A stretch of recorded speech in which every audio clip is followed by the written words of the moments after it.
गौरव तिवारी को मारकर दफन किया गया था, लेकिन जितनी गहराई में वो दफन था उससे भी कई गुना ज्यादा गहराई में दफन थी इस केस की बहुत सारी कड़ियां। साहब ये जमीन हमारी हद में नहीं है, कब्रिस्तान की जमीन के बाहर है। अब कब्रिस्तान के अंदर हमारा नेटवर्क नहीं मिल रहा था, इसलिए हम यहाँ तक आए थे बात करने के लिए।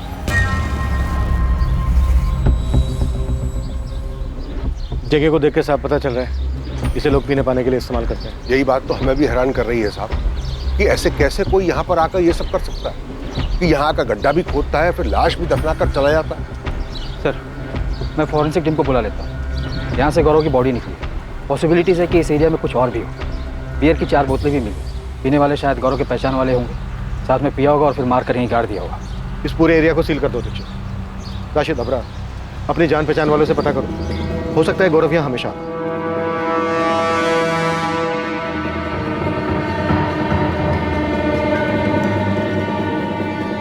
यहाँ गर्दन पर 1 वार है और यहाँ स्टमक और एब्डोमेन के पास तकरीबन 12 बार वार किया गया है।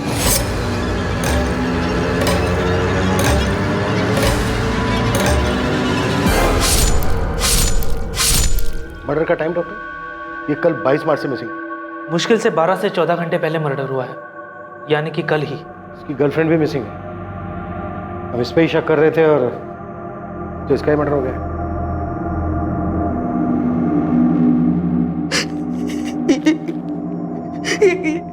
कपड़े गौरव के ही है।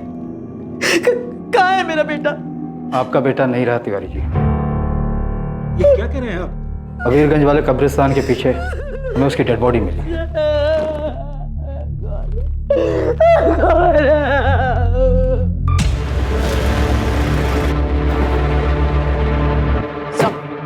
मैं करण झा को उठाने जा रही। स्वाति अवस्थी और मयंक पांडे की तरफ से करण का नाम सामने आया।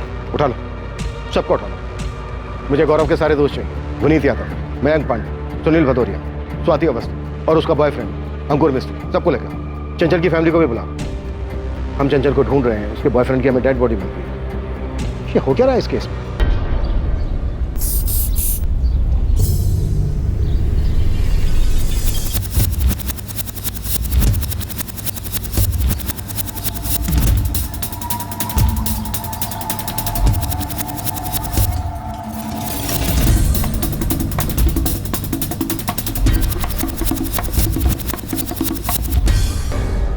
सर, ये पता देखिए सर, खून है, सूख चुका है। हाँ, सूखा हुआ खून तो है। इसे भी स्कैन के लिए भेजो। आसपास सर्च करो, कुछ और भी मिल सकता है। यहाँ आइए जल्दी। हाँ, वो तो सब ठीक है। देखिए मैं समझता हूँ ये सारी बातें तो यहाँ आकर भी हो सकती है ना। फिलहाल तो आप यहाँ आइए तुरंत। आप सारी बातें फोन पर नहीं बता सकते।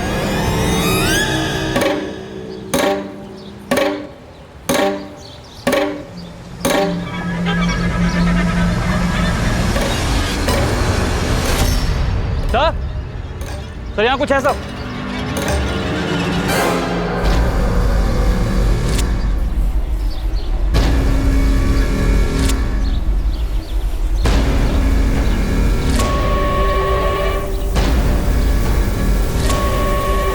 अच्छे से देखो, सिर्फ गड्ढा खोदा गया है या कोई और भी डेड बॉडी दबी है यहाँ?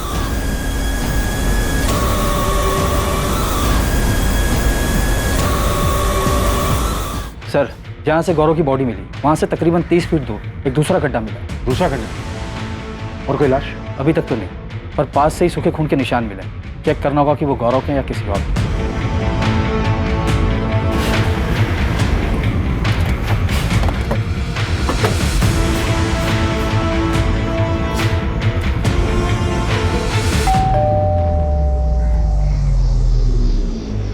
जी? करण झा आपका बेटा है? हाँ, बीमार हुए हफ्ते भर से ज्यादा टाइम हो गया उसे। खुद ही देख लीजिए। क्या हुआ? क्या बात है? चंचल गुप्ता को तो जानते ही होंगे। जी हाँ, जानते हैं, और सुना है कि वो मिसिंग है। करण और चंचल के बीच में क्या चल रहा था? एक्चुअली मैम, करण के सर पर चंचल को बांधने का जुनून सवार था। वो कुछ समझने के लिए तैयार ही नहीं था। हमारी कोचिंग में है वो, साथ पढ़ते हैं।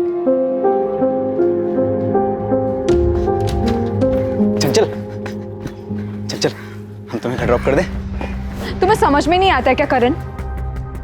चंचल, चंचल बस हमें एक बार मौका देकर देखो, एक बार भरोसा करके देखो। हम सच कह रहे हैं, हमसे ज्यादा प्यार करने वाला तुम्हें कहीं नहीं मिलेगा। कोई मिलेगा कि नहीं मिलेगा वो बात की बात है। हमने तुम्हें कितनी बार कहा है कि हमें तुम्हारे साथ रिलेशनशिप में नहीं रहना है, तुम्हें समझ में नहीं आता है। प्लीज हमें अकेला छोड़ दो।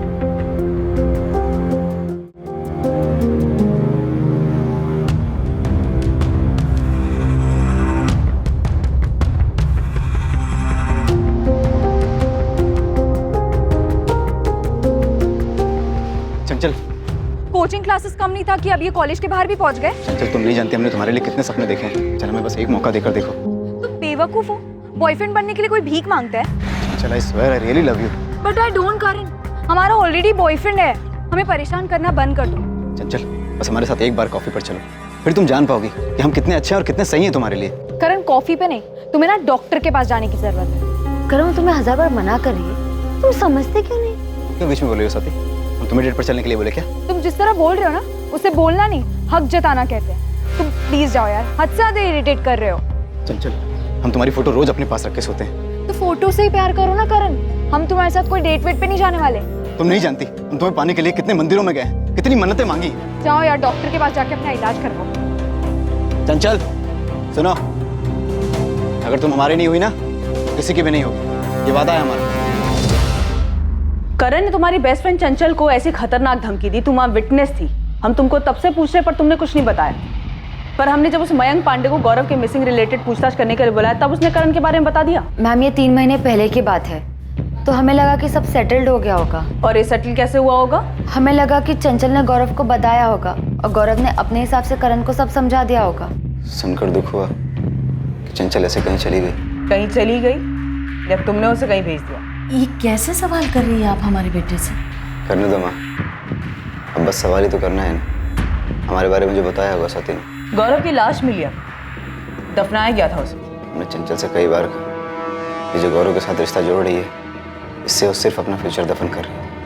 चंचल के आसपास भी गया ना, तो बड़ा आखिरी बार होगा किसी के पास गया होगा। दूर तो तुमको रहना चाहिए चंचल से। अबे चंचल भाई की गर्लफ्रेंड है बे, भाभी बोलना आज से उसको। वो बेचारी अपना फ्यूचर खराब कर रही तेरे इस भाई के साथ। ये फ्यूचर हमारे साथ है उसका, और अपने फ्यूचर की चिंता है ना, तो दूर रहो उससे। नहीं ऐसी जगह दफन करेंगे ना तुम, फ्यूचर तो क्या बेटा, प्रेजेंट भूल जाओगे अपना। दफनाने की धमकी गौरव ने हमें दी थी, हमने गौरव को नहीं दी थी। हाँ हमने चंचल को वार्न जरूर किया था कि गौरव से दूर रहे। एक गड्ढे में गौरव की लाश मिली हमें, पास ही में दूसरा गड्ढा मिला। क्या उस गड्ढे में तुमने चंचल को दफनाया? क्या अनाप शनाप बोली जा रही है आप? क्या आपको ये पता है कि चंचल की वजह से गौरव और करण के बीच में लड़ाई हुई थी? माँ को कुछ नहीं पता, जो था हमारे और चंचल के बीच में था। किससे करवाया तुमने ये? गलत आदमी से सवाल कर रही हैं। हम चंचल से प्यार करते हैं, उसके साथ जो हो रहा है सुनकर बहुत दुख हुआ, और उम्मीद है कि आप जरूर उसे ढूंढ लेंगे। उसने हमारा साथ कभी नहीं दिया, लेकिन हम उसको मारने के लिए कभी सोच भी नहीं सकते। हम 10 दिन से घर पर हैं, बीमार हैं। क्या हुआ है तुम्हें करण? टाइफाइड। ट्रीटमेंट की पूरी डिटेल दो मुझे। सब मिल जाएगा मैडम, और साथ में आपको एक सलाह भी देना चाहेंगे। ये जो स्वाति है ना, उस पर ज़्यादा भरोसा मत कीजिए। हाँ उसने हमारा नाम लिया, जबकि सच तो ये है कि चंचल ने कभी हमें इतना भाव दिया ही नहीं कि हम उसके करीब जा सके। और तो और आपने कहा था कि स्वाति से पहले मयंक पांडे ने हमारा नाम लिया था। आपको नहीं लगता ये दोनों मिलकर कोई साजिश कर रहे हैं? वो साजिश कर रहे हैं? कैसी साजिश? ये आप ढूंढ लीजिए।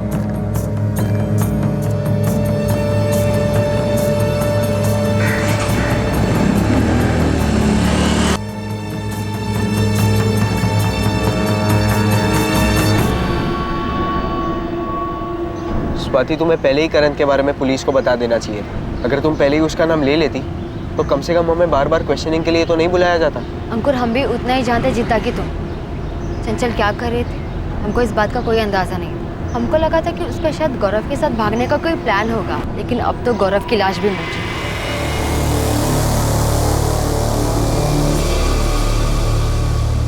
ऐसा लग तो नहीं रहा कोई और भी डेड बॉडी मिलेगी यहाँ। लेकिन गड्ढा तो खोदा गया, पत्ते पर जो सूखा हुआ खून मिला उससे कुछ पता चला?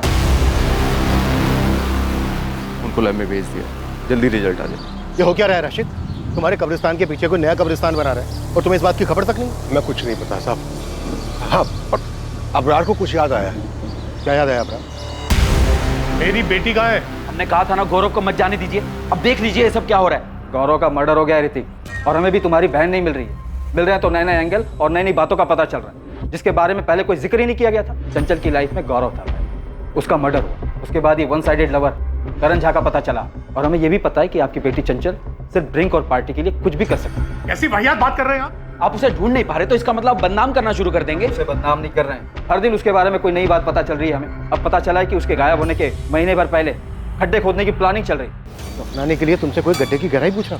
हाँ साहब, बस इतना याद है कि वो फोन 26 जनवरी के आसपास की रात आया था। ये आपके ना दफनाते हैं, इसमें गड्ढा कौन खोदता है? ये क्यों जानना चाहते हैं आप? नहीं, बस ऐसे पूछ रहे थे गड्ढा कितना गहरा हो। हमें लगा कोई मस्करी कर रहा है, लेकिन ये सब देखने के बाद लग रहा है जैसे फोन जानबूझ के किया गया हो। अब यार वो नंबर नोट किया था तुमने जिस नंबर से कॉल आया था? नहीं साहब, वो फोन तो ऑफिस के लैंडलाइन पर आया था, इसलिए नंबर पता नहीं चला। तो दूसरे गड्ढे में डेड बॉडी तो नहीं मिली, पर आपका अंदाजा सही हो सकता है, शायद कोई और मर्डर प्लान किया जा रहा था। जाहिर था कि एक और हत्या की योजना बनाई गई थी, पर क्या आखिरी वक्त पर दफनाने की जगह को बदल दिया गया था? चंचल इस वक्त कहां थी?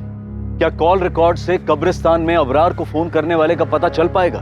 गौरव के कॉल रिकॉर्ड्स पुलिस के लिए हैरान कर देने वाले थे, और इससे भी बड़ा झटका लगने वाला था जब यह पता चलने वाला था कि लापता होने वालों की लिस्ट में एक और नाम शामिल हो गया है।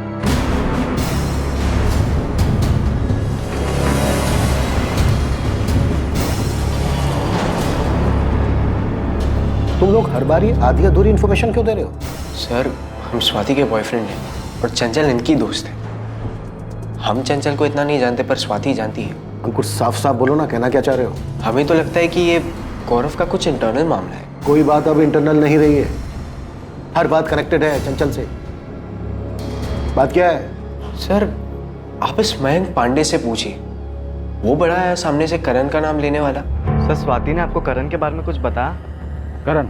सच तो ये है कि ये मयंक और गौरव, ये दोनों क्या अंकुर? स्वाति, तुम बताओ ना, सब हम ही बोले। सर, गौरव की गुंडागर्दी का हमें थोड़ा अंदाजा था। मयंक भी गुंडागर्दी करता है, ये दोनों अपने अपने इलाके में गुंडागर्दी करते हैं। मयंक और गौरव के बीच कोई रंजिश थी चंचल को लेकर? नहीं सर, चंचल को लेकर तो नहीं। चंचल क्लियरली गौरव की गर्लफ्रेंड थी। तुम लोग हमें कुछ बता रहे हो या फिर कंफ्यूज कर रहे हो? रेशमा पिंकी, हमने चंचल की पीने की आदतों के बारे में बहुत ज्यादा सुना, और वो जो भी करती थी उसकी ज्यादातर आदतें गलत ही थी। अब ये बताओ कि ऐसी कौन सी वजह थी कि चंचल झूठ बोलकर अपने घर से भागने के लिए मजबूर हुई? उसके बॉयफ्रेंड का मर्डर हो चुका है और उसकी अभी तक कोई खबर नहीं। गौरव के बारे में भी हम कुछ नहीं जानते, ना ही करण झा के बारे में जानते थे। सर, बस इतना पता है कि चंचल को पीने का बहुत शौक चढ़ा है। बियर बॉटल्स भी वो खुद ही लेकर आती है। सर, हमें तो लग रहा है कि उस दिन भी वो घर से झूठ बोलकर इसीलिए निकली होगी, किसी ने बुलाया होगा उसको पीने के लिए। चंचल मिसिंग है, गौरव की डेड बॉडी मिल चुकी है, इतना बड़ा कांड हो चुका है, और तुम बोल रही हो वो सिर्फ ड्रिंक और पार्टी के लिए प्रोजेक्ट का बहाना बना कर गई हो।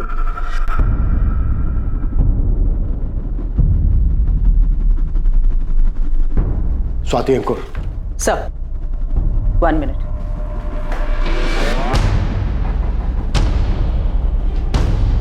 सर, मैंने गौरव के कॉल रिकॉर्ड के साथ साथ उसके चैट और मैसेजेस के लिए भी स्पेशल रिक्वेजिशन डाली थी। कुछ मिला क्या? हाँ सर, 22 तारीख को गौरव के घर से निकलने से पहले उसे ये मैसेज आया था,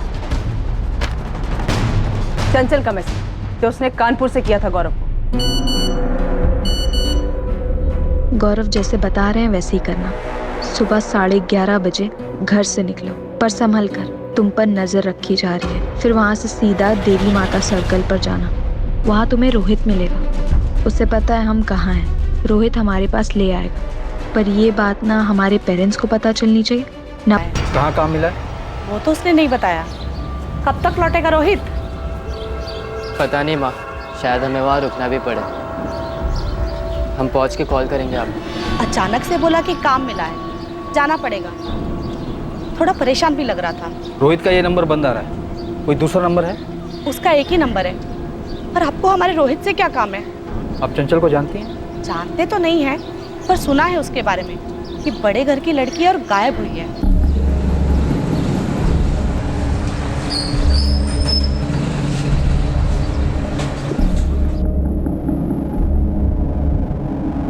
नहीं, कानपुर में हमारा कोई नहीं है। हम लोग तो यहाँ कुंतीपुर के ही रहने वाले हैं। हमारे जितने भी रिश्तेदार वगैरह हैं वो सब वाराणसी में, लेकिन चंचल वहां नहीं गई होगी, नहीं तो अब तक कोई चुप नहीं बैठता वहां। तो यहाँ कौन मुंह खोल रहा है?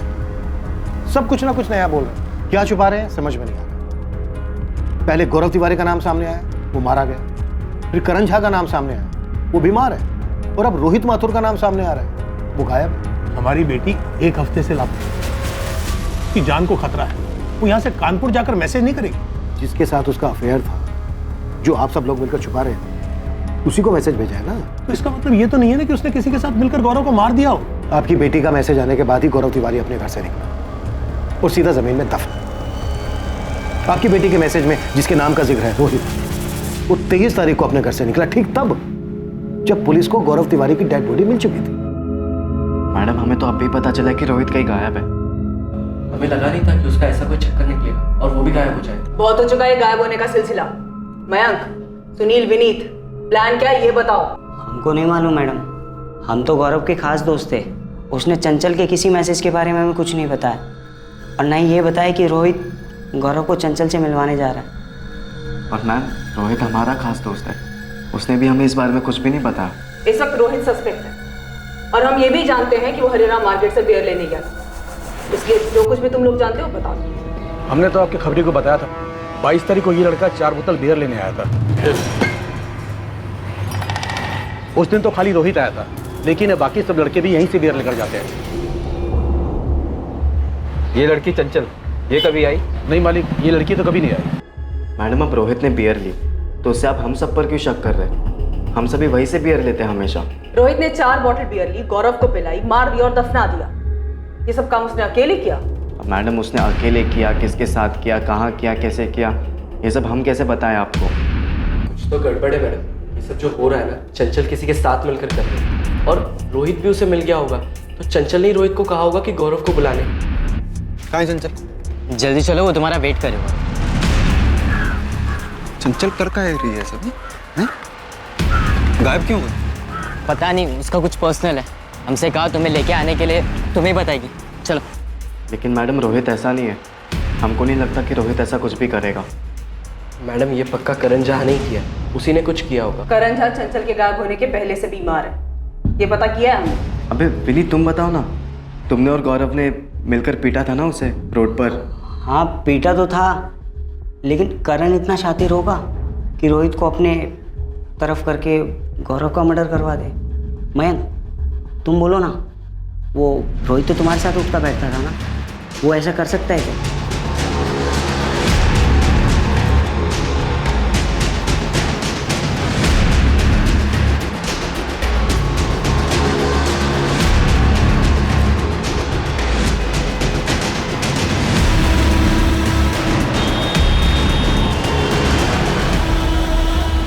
सर, कानपुर पुलिस को अलर्ट कर दिया है। चंचल और रोहित के फोटो भी भेज दिए। उन्होंने पूरे कानपुर में दोनों के लिए सर्च ऑपरेशन भी शुरू कर दिया है। ये तो ठीक है दीक्षित, पर यहाँ सब हो क्या रहा है? गेम कौन खेल रहा है? कुछ चंचल? चंचल इतना बड़ा खेल खेल सकती है क्या? मतलब वो रोहित के साथ मिलकर गौरव को मार सकती है? स्वाति, चंचल का भाई और उसके माँ बाप तो ये सब नहीं कर रहे। सिर्फ इसलिए क्योंकि उनकी बेटी गौरव के साथ रिलेशनशिप में थी, खुले मिजाजों वाली थी, दारू पीती थी, इसलिए? शायद इसीलिए।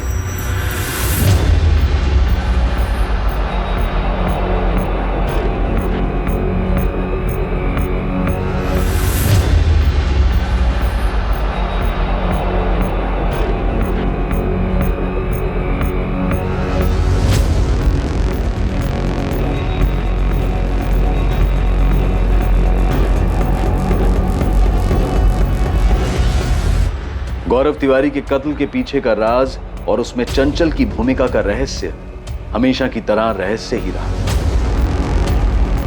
कानपुर पुलिस हर उस छोटे बड़े लॉजेस में चंचल और रोहित को तलाश रही थी जहां वो छिप सकते थे। बावजूद इसके कानपुर में उनकी तलाश का कोई नतीजा नहीं निकल रहा था।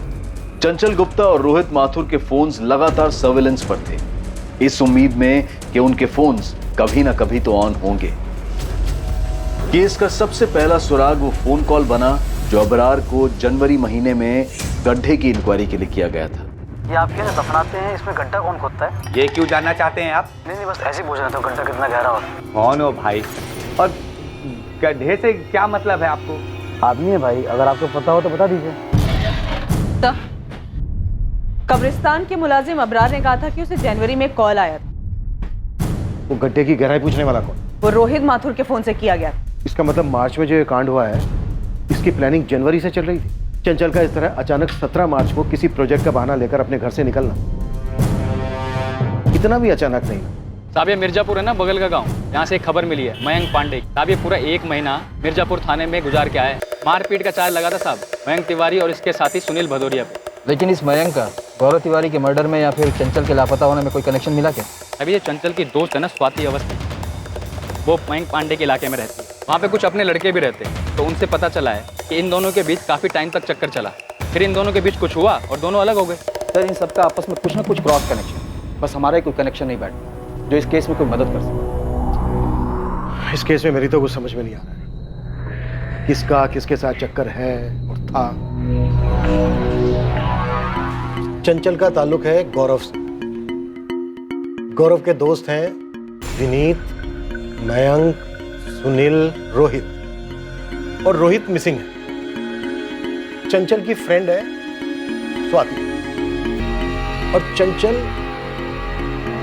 रोहित के जरिए एक मैसेज भेजकर गौरव को बुलाती और गौरव का मर्डर हो जाता। इससे पहले मयंक हमें बताता है करण झा के बारे में।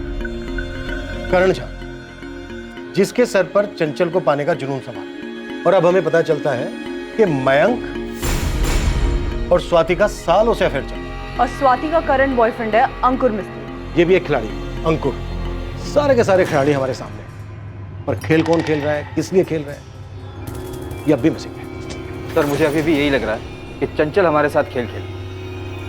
हाँ पर क्यों, किस लिए?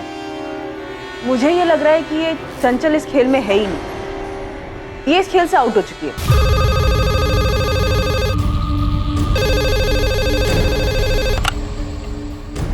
हेलो इंस्पेक्टर निशांत, फॉरेंसिक से राकेश बोल रहा हूँ। हाँ राकेश बोलो। कब्रिस्तान से पत्ते पर जो सूखा हुआ खून मिला था उसका टेस्ट किया मैंने। ये human blood B positive group का। ये तो गौरव का ब्लड ग्रुप नहीं है, उसका तो ए बी नेगेटिव है। हाँ चंचल का ब्लड ग्रुप तो बी पॉजिटिव है, लेकिन आप लोग क्यों पूछ रहे हैं? नहीं, वो पहले एंट्री नहीं की थी रिकॉर्ड में, इसीलिए पूछ रही हूँ। लगता है मैम आप लोग हमसे कुछ छुपा रहे हैं। देखिए ऐसे अचानक से चंचल का ब्लड ग्रुप पूछना, आप प्लीज हमें बता दीजिए अगर आपको कुछ मिला है तो। ऋतिक, जिस कब्रिस्तान के पीछे हमें गौरव की डेड बॉडी मिली थी, वहाँ पे हमें सूखा हुआ खून भी मिला था। टेस्ट से पता चला कि बी पॉजिटिव ब्लड ग्रुप है, जो कि गौरव का नहीं है। इसीलिए मैं चंचल का ब्लड ग्रुप क्रॉस चेक कर रही हूँ। क्या हुआ है ऋतिक? क्या हुआ है? चंचल मिली क्या? और ये खून के बारे में क्या पूछ रहे थे? क्या चंचल की बॉडी मिली?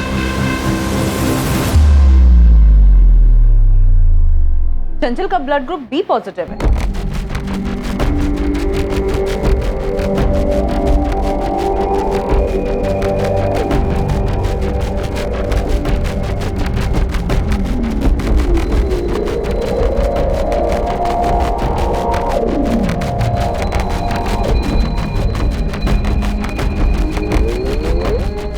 सर फॉरेंसिक टीम से मेरी बात हो चुकी है। उन्होंने पूरा एरिया बारीकी से स्कैन किया और उन्हें कहीं कोई दूसरी डेड बॉडी नहीं मिली।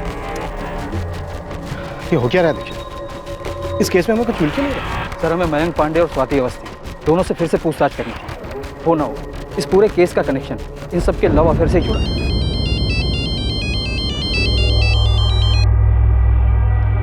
हाँ निकिता, कोई नई खबर? नहीं सर, पर मुझे लग रहा है वो मैसेज जो चंचल के फोन से गौरव को आया था,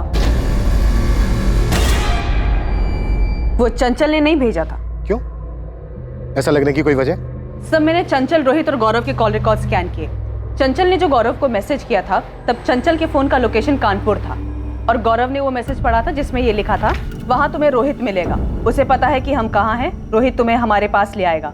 पर ये बात ना हमारे पेरेंट्स को पता चलनी चाहिए और ना ही पुलिस को। हाँ ये पढ़ा था। इसीलिए सर रोहित के पिछले कुछ महीनों के पुराने कॉल रिकॉर्ड्स निकाले, वो स्कैन किए। पर सर चंचल और रोहित के बीच में ना ही कोई कॉल हुआ है और ना ही कोई मैसेज, और ना ही रोहित ने चंचल को कोई कॉल या मैसेज किया है। सर अगर मान लीजिए चंचल ने गौरव को ये बोला हो, मैसेज किया हो कि तुम रोहित से मिलो, वो तुम्हें हम तक ले आएगा, तो सर उसके लिए कभी ना कभी रोहित और चंचल के बीच में कोई बातचीत होनी चाहिए, कोई कॉल या मैसेज। राइट, होना चाहिए। लेकिन यहाँ नहीं हुआ है, किसी भी तरीके का कम्युनिकेशन नहीं हुआ है, पिछले कई महीनों में भी नहीं हुआ है। चंचल के गायब होने के दिन 17 मार्च से लेकर रोहित के गायब होने के दिन 23 मार्च तक कोई कॉल या मैसेज नहीं हुआ है, और ना ही कानपुर के किसी पीसीओ से कोई कॉल आया है रोहित को। कब्रिस्तान के इंचार्ज अबरार को जनवरी में कॉल आया, वो तो रोहित के ही नंबर से आया था ना? यस सर, वो रोहित के ही फोन से किया गया था, और ये बात मेरे दिमाग में खटकी भी कि हो सकता है प्लानिंग तब से की गई हो। इसीलिए मैंने रोहित के पिछले 6 महीने के कॉल रिकॉर्ड स्कैन किए, पर सर इन 6 महीनों में भी रोहित और चंचल के बीच में कोई कम्युनिकेशन नहीं हुआ है। रोहित का है मयंक? हमें नहीं पता, उसकी माँ भी हमसे ही पूछ रही है, हम खुद परेशान बैठे सर। रोहित का चंचल के साथ तो कुछ नहीं था। हम ये दावे के साथ कह सकते हैं रोहित और चंचल के बीच कुछ नहीं था मैम। और तुम्हारे और मयंक के बीच में 1 साल पहले अफेयर था, ये बात अंकुर जानता था? हाँ वो जानता है, हमने अंकुर से कोई बात नहीं छुपाई, अंकुर मयंक को भी जानता है। तो ये बात तुमने हमसे क्यों छुपाई? किसी ने इस बारे में कुछ पूछा ही नहीं, और सर हमारे तो यही समझ में नहीं आ रहा है कि ये केस हमारे और स्वाति के 1 साल पहले खत्म हुए रिलेशन का है, या गौरव के मर्डर का, या फिर ये रोहित और चंचल के मिसिंग होने का है। इस केस से उसका क्या कनेक्शन है? इस केस में तुम सबका पास्ट प्रेजेंट कैसे कनेक्टेड है ये तो हम लोग नहीं बता सकते, और ये सारा खेल किस चीज के लिए रचा गया है ये भी बता पाना मुश्किल हो रहा है। तो हम क्या करें मैम? हमारे मयंक का अफेयर था, पर सिर्फ 6 महीने के लिए। हम सालों से दोस्त थे, 6 महीना साथ में थे, फिर ब्रेकअप हो गया। क्यों हो गया ब्रेकअप? रिलेशन था, हो गया ब्रेकअप, अब इसमें हम क्या करें सर? हमारा ब्रेकअप हुआ क्योंकि मयंक आवारागर्दी करता था। हम नहीं जानते थे कि 1 महीने जेल में था। जब हमें पता चला हमें बिल्कुल ठीक नहीं लगा और हमने ब्रेकअप कर दिया। तो ये बात तुम्हें हुकअप से पहले नहीं पता था? नहीं मैम, पता होता तो हम जाते ही नहीं। कई बार ऐसा होता है कि किसी को हम सालों से जानते हैं, बट कुछ चीज़ें फिर भी पता नहीं चलती। मयंक ने अपना कॉलेज फर्स्ट ईयर में ही छोड़ दिया था, और वो गुंडागर्दी करता था, ये हम नहीं जानते थे। ये मयंक और चंचल का कोई अफेयर था शॉर्ट टर्म के लिए भी, उसके बाद ब्रेकअप हो गया? नहीं मैम, बिल्कुल नहीं, उन दोनों के बीच ऐसा कुछ नहीं था। सर हम चंचल को सिर्फ और सिर्फ स्वाति की वजह से जानते थे, और वो बस हमारी एक दोस्त थी, सिर्फ दोस्त।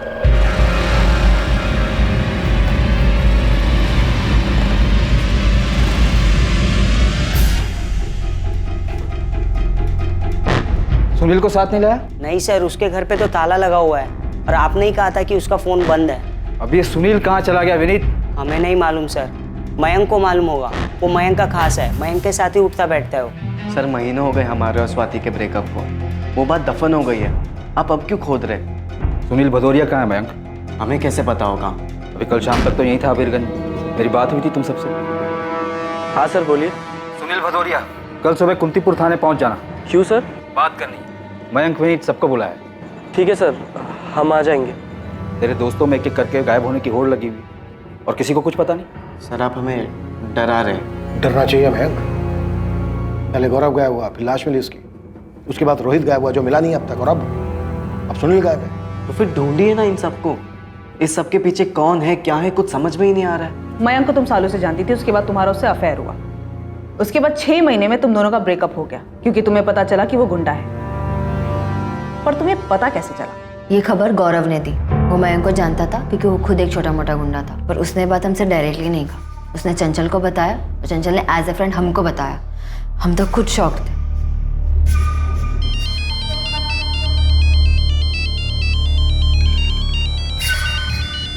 दो मिनट है तेरे पास, आराम कर ले।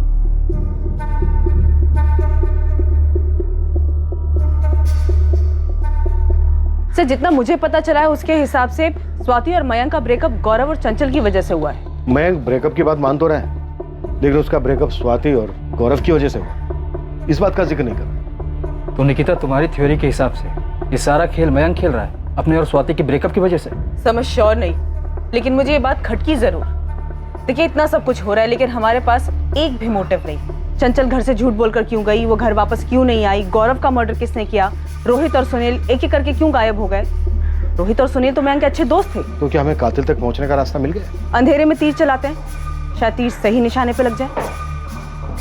चंचल को कहाँ दफनाया तुमने? क्या ये क्या कह रहे हैं आप? ज्यादा बन मत, भांडा फूट गया तेरा। पहले तूने चंचल को मारा, उसके बाद गौरव को।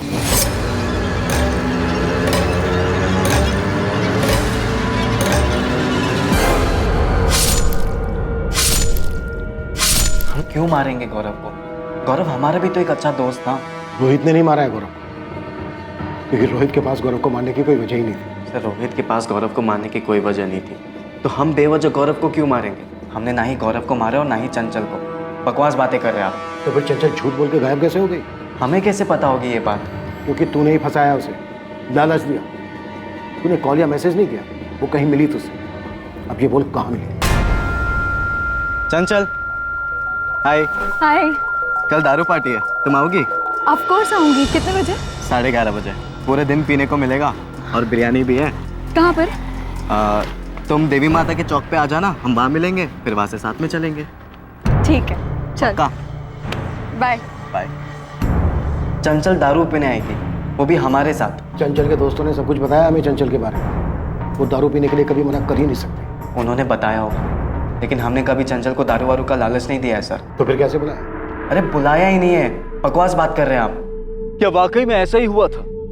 क्या मयंक पांडे ने पहले चंचल को लालच दिया, उसकी हत्या की, फिर उसे दफन किया? और क्या फिर उसने गौरव के साथ भी ऐसा ही किया? क्या पुलिस सही रास्ते पर थी?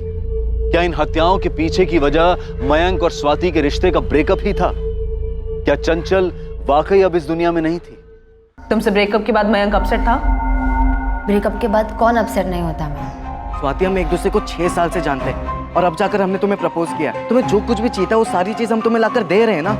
इतनी खुश हो, फिर ये सब अचानक क्यों? हम खुश नहीं है मयंक। तुमने हमें नहीं बताया कि तुम जेल जाकर आए हो, ना ये बताया कि हमको जो भी गिफ्ट देते हो सब चोरी के पैसे से आते हैं। चोरी सारी दुनिया करती है, कोई छोटा हाथ मारता है तो कोई बड़ा हाथ मारता है यार। पर हम कोई चोर की गर्लफ्रेंड नहीं बन सकते और ना ही खुद को किसी ऐसे इंसान के साथ देख सकते जो जेल जाकर आया। तुम्हारी जगह पे कोई और होता तो यही सुलटा देते उसको हम अभी। अच्छा हो तुम्हारी सच्चाई हमारे सामने आ गई। सामने आ गई? कैसे सामने आई? सपना है तुम्हें? कोई कौन पट्टी पढ़ा रहा है तुमको ये सब? सच सामने आ ही जाता है मयंक, किसी को बताने की जरूरत नहीं पड़ती। एक मिनट, तुम्हें ये सारी चीजें वो गौरव और चंचल सिखा रहे हैं ना? गौरव और चंचल ने उसके बारे में बताया था। ये अंदाजा लगाना मयंक के लिए मुश्किल नहीं था। हम चारों साथ घूमते थे। गौरव और चंचल को डेट करते हुए 1 साल हो गया था और हमने और मयंक ने डेट करना शुरू ही किया था। मतलब मयंक को ये पता चल गया था कि उसके ब्रेकअप के पीछे गौरव और चंचल थे? हाँ मैम, उसने इन दोनों से पूछा भी था।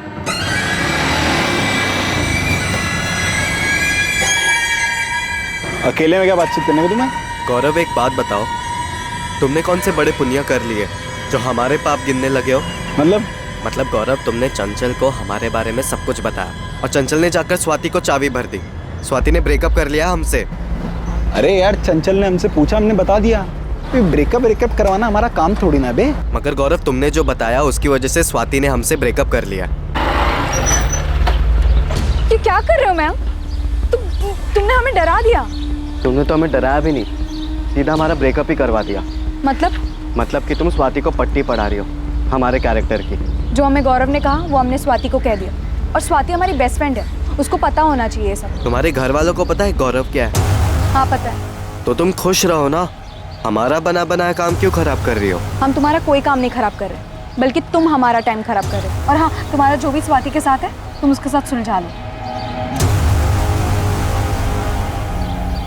तुम हमारे दोस्तों को धमका रहे हो अमन? तुम समझते क्या अपने आप को? धमकाया नहीं स्वाति, सिर्फ पूछा यार। तुमसे ब्रेकअप का फैसला हमारा था, चंचल या गौरव का नहीं। स्वाति, तुम हमको पिछले 6 साल से जानती हो और तुम ये भी जानती हो कि तुम्हारे लिए हम क्या कुछ नहीं कर सकते। हाँ, तो हम पर एक और उपकार करो, हमारे दोस्तों का पीछा छोड़ दो।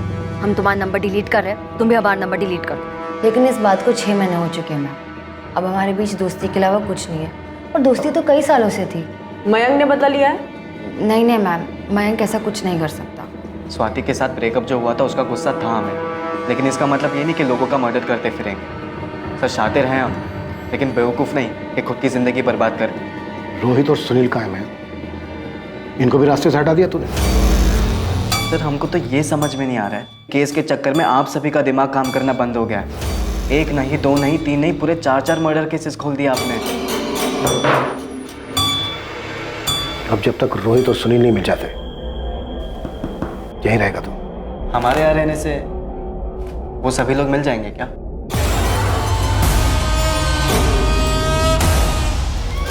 मयंक पांडे पिछले 3 दिनों से कस्टडी में था। चौथे दिन पुलिस पास के ही गांव ढोलकीपुर से सुनील भदौरिया को पकड़ने में कामयाब हुई।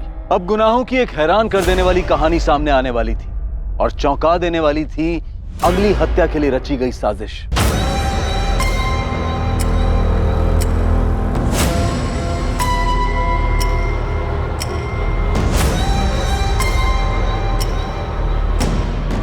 सर हमने सिर्फ मदद की, हमने कुछ नहीं किया।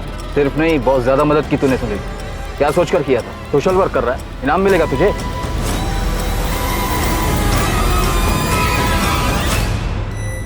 पुलिस वालों के हाथ कुछ तगड़ा लगा है, हमको बुलाया है। हमको भी बुलाया। मयांक फंसने वाला सिचुएशन लग रहा है। सालों दूसरा वाला गड्ढा खोदने के चक्कर में गौरव वाला गड्ढा बराबर से कवर ही नहीं कर पाए हम। बहुत बड़ा मिस्टेक हो गया। सुनील तुम एक काम करो, तुम निकल जाओ, अंडरग्राउंड हो जाओ, आना नहीं वापस। यहाँ पर हम संभाल लेंगे। ये बोल रहा है कि इसने सिर्फ मदद की, मतलब पक्का इसे पता है कि मर्डर हुआ है और दफनाया भी गया है। देख, सब्र खत्म हो गया मेरा। सच बता दे, नहीं तो मैं तुझे सच में दफन कर दूंगा। साहब हम नहीं थे, गौरव को मयंक और रोहित। ये क्या किया तुमने? जान से मार दिया इसे? तुमने कहा था 2-3 थप्पड़ मार के इसे छोड़ देंगे, जान से मार दिया इसे तू।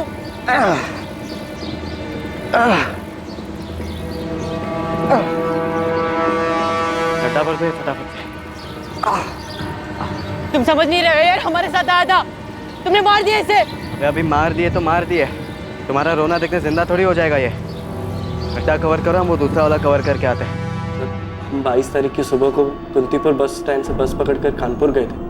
वहाँ पहुंचकर हमने चंचल का फ़ोन ऑन किया और गौरव को मैसेज किया, पर हम गौरव के मर्डर में शामिल नहीं है सर। चंचल के फ़ोन का क्या किया तुमने? 17 मार्च 2019 को जब वो घर से निकली, चंचल को तभी मारकर दफना दिया गया था। उसी गड्ढे में से ही बुरी तरह से डीकंपोज्ड हुई चंचल की बॉडी भी मिली। लाश का डीएनए टेस्ट भी करवाया गया ताकि कंफर्म किया जा सके कि ये चंचल गुप्ता की ही बॉडी है।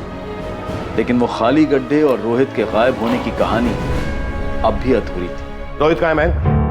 भाग गया साला। कहाँ भगाया उसे? एक सच बोलते हैं, नहीं तो इनकाउंटर करके उसी गड्ढे में दफना दूंगा। बोल। वो तो आप बिल्कुल भी नहीं कर सकते सर, वरना फिर आपको बताएगा कौन कि रोहित कहाँ पर है। रोहित कहाँ है? सर, रोहित की माँ का फोन आया था, रोहित घर वापस आ गया। निकिता निकली उसे लाने।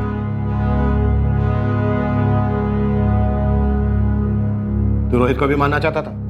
नहीं सर। तो फिर वो दूसरा गड्ढा किसके लिए था? हम गाजियाबाद में छुपे थे सर। कब्रिस्तान के पीछे हमें एक खाली गड्ढा मिला है, वो किस लिए था और किसे मारने वाले थे तुम? वो मयंक ने खुदवाया था, पता नहीं किसके लिए। पहले तो हम खुद ही डर गए थे कि वो हमें भी मार के उसमें न डाल दे, क्योंकि उसने हमें सिर्फ और सिर्फ गौरव को लेके आने के लिए कहा था, ये नहीं कहा कि वो उसका मर्डर करने वाला। उसके बाद जब हमारी बात सुनील से हुई तो उसने हमें बताया कि सुनील और मयंक ने मिलकर चंचल का मर्डर कर दिया। हम डर गए थे सर, हम डर गए थे। वो दूसरा गड्ढा किसके लिए था? स्वाति के लिए? स्वाति से तो हम बहुत प्यार करते हैं सर। तो फिर तेरा अगला निशाना कौन था? अगला नंबर वो कमीना अंकुर मिस्त्री, उसका था।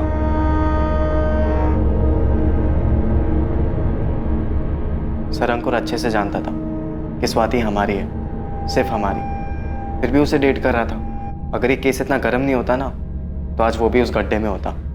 ये सब करने से स्वाति तुझे मिल जाती? अब मिलती नहीं मिलती सर, पर किसी और की तो नहीं होती वो।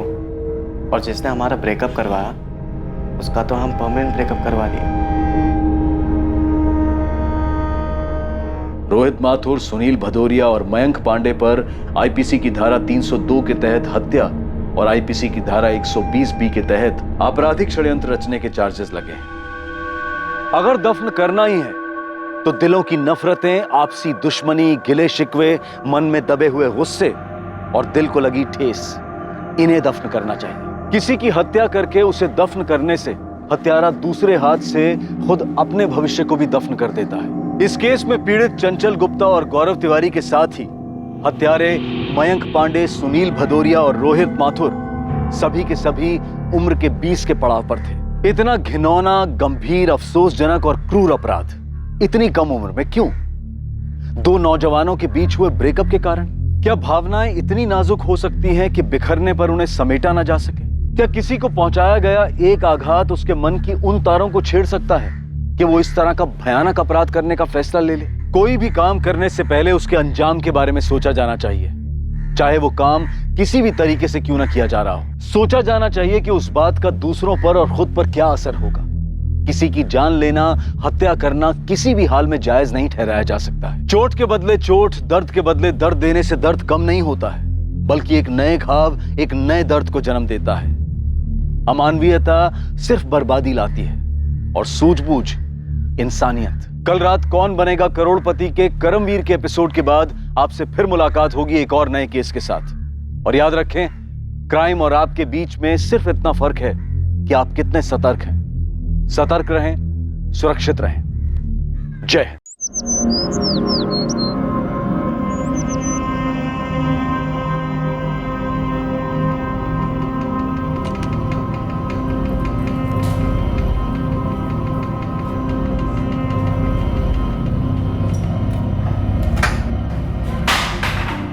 क्या हुआ राकेश?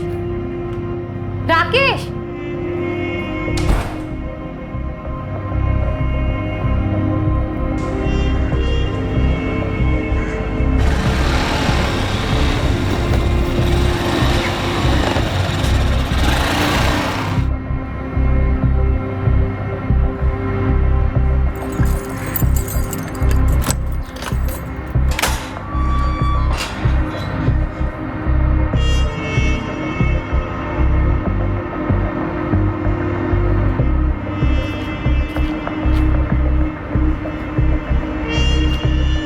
क्या ये वसंत, इस महीने भी 1,16,000 का ओवर टाइम दे दिया तुमने? सर ओवर टाइम बनता है तो देना पड़ता है।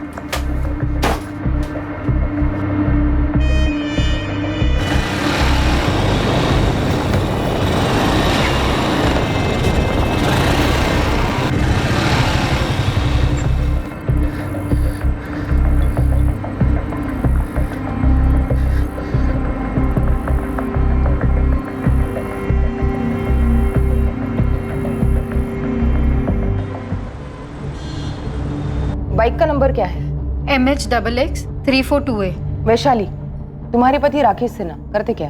इंजीनियरिंग वर्कशॉप है, उनकी अपनी फैक्ट्री यूनिट है।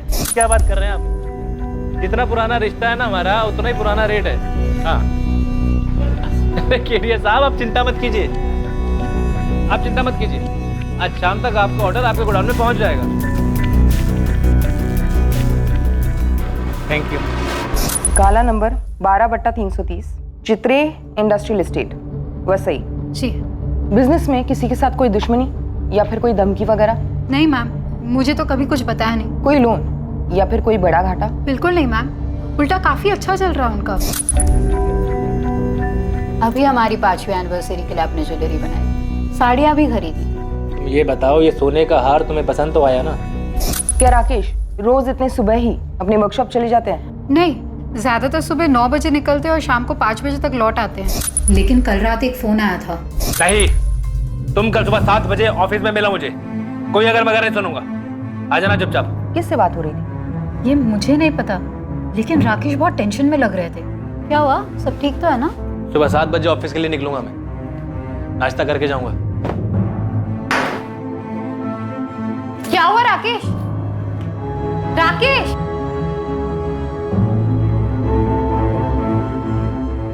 हेलो बॉबी, राकेश कहाँ है? हेलो असलम भाई, राकेश है वहाँ? राजू, तेरे राकेश साहब से बात करो जरा।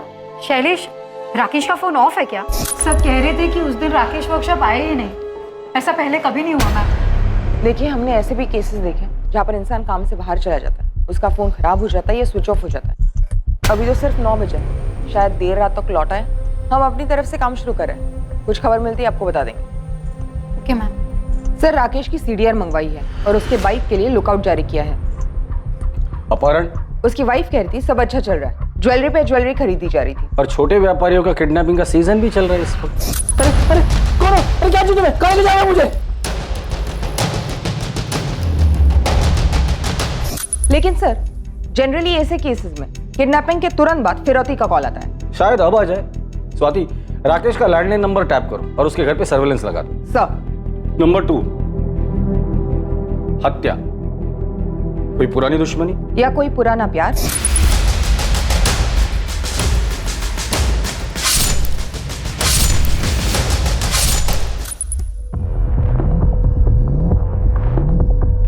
फरार?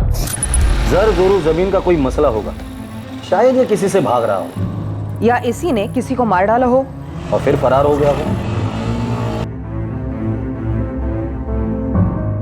देखो, किसी भी सूरत में मुझे कॉल मत करना। हाँ हाँ, अब तुम निकलो वरना गाड़ी छूट जाएगी।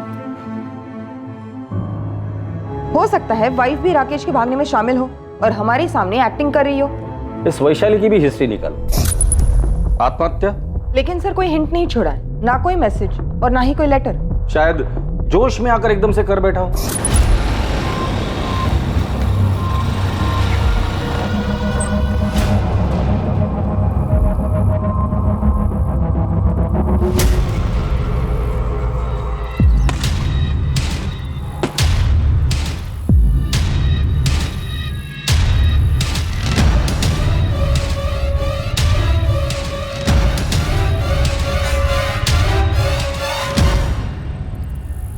सर मैं खबरियों से कहकर सारी पर्सनल डिटेल्स निकलवाती हूँ। ऑफिस में जाकर जितने भी लोग हैं सबसे बात करो और हर एक का स्टेटमेंट रिकॉर्ड करो। सर जवान आदमी, बिजनेस अच्छा चल रहा है, खूबसूरत पत्नी, आत्महत्या का एंगल मुझे सबसे वीकेस्ट लगता है। स्वाति, कुछ पिंजरे ऐसे होते हैं जो दिखाई नहीं देते, सिर्फ उस पंछी को पता होता है कि उस पर क्या बीत रही है। क्या राकेश सिन्हा किसी ऐसे पिंजरे में कैद था जिससे निकलने का रास्ता सिर्फ आत्महत्या थी?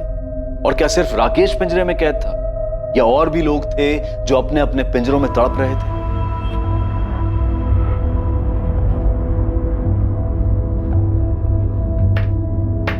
दादू, EMI मैं भर दूंगा जॉब करके, आप सिर्फ डाउन पेमेंट कर दीजिए। अरे मेरी स्कूटर फ्री में दे ही रहा हूँ ना, लेके जा जा। अरे दादू 30 साल पुरानी स्कूटर है, वो भी आपने सेकेंड हैंड खरीदी थी। इससे तो मैं कॉलेज में क्या इस टूटे फूटे घर के कमरे से दूसरे कमरे में ना लेके जाऊँ। सब बैठे बैठे मिल रहा है ना, इसलिए कदर नहीं है तुझे। ओमकार, तुझे मालूम है ना ये घर तुझे मिलने वाला है, फिर भी उसे टूटा फूटा कह रहा है। इससे तो मैं घर ही ना बोलूं, पिंजरा है पिंजरा।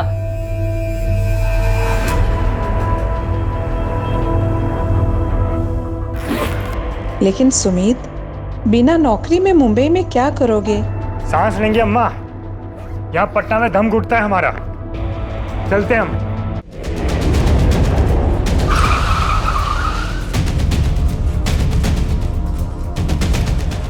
मैडम, मैं राकेश सिन्हा का मैनेजर हूँ। मैम, मेरा नाम बॉबी पिंटू है। ये राजू माने, शैलेश कोटियान और असलम दलवाई, ये हमारे परमानेंट वर्कर्स हैं। बाकी कुछ कारीगर हैं जो डेली वेजेस पे काम करते हैं और ड्राइवर वगैरह तो कॉन्ट्रैक्ट पे हैं। आपका परमानेंट स्टाफ इतना ही है? नहीं मैम, हमारे अकाउंटेंट है वसंत प्रधान जी, जो आज आए नहीं है। क्यों? उनका मैसेज आया था, उनकी तबीयत खराब है। और कल आप में से किसी ने भी आपके बॉस राकेश सिन्हा को नहीं देखा? नहीं मैम। ठीक है, अब सभी लोग अपना नाम, घर का पता और नंबर इस हवलदार साहब के पास लिखवाएंगे। बॉबी, क्या कोई माजरा था? राकेश घर से टेंशन में निकला था। मैम, घर का कुछ हो तो पता नहीं, बाकी बॉस को ऑफिस में कुछ कॉस्ट कंट्रोल को लेके परेशानी थी। 2-3 महीने से कुछ ओवर टाइम का इशू था। बाकी ये सब तो हर कारखाने में होता है। मैडम, राजू मानू कुछ कह रहा है। हाँ बोलो। कल जब मैं काम पे आ रहा था ना, तो हमारे अकाउंटेंट साहब दिखे थे मुझे। उनकी तबीयत तो बिल्कुल ठीक थी, लेकिन बहुत ज्यादा गुस्से में और परेशान लग रही थी। और प्रधान साहब, क्या हालचाल? ये ऑफिस जाने के बजाय यहाँ का बैठे हो आप? अरे बाहर में क्या ऑफिस? क्या हुआ? नौकरी छोड़ दी मैंने। अभी जो होगा तो देखा जाएगा। लो भाई। प्रधान साहब, ये एकदम अचानक से क्या हुआ? क्या बात है, क्या हुआ? एक बात सुन ले, दूसरों का खून चूसे बगैर कोई अमीर नहीं बन सकता, कोई नहीं बन सकता। ये बात तूने मुझे पहले क्यों नहीं बताई? सर, मुझे लगा कि ऐसे टेंशन में बोला होगा, और वैसे भी उन्हें बीपी की तकलीफ है। बॉबी, ये वसंत प्रधान रहते का है। कुछ पता चला मेरे पति का? अभी तक तो नहीं, लेकिन हम लोग यही पता करने में लगे हुए हैं। हम आपके लैंडलाइन की टेपिंग के लिए आए हैं। अगर किडनैपिंग हुई है तो फिरौती के लिए कॉल कभी भी आ सकता है। अंदर आ जाए हम लोग। जी जी आइए।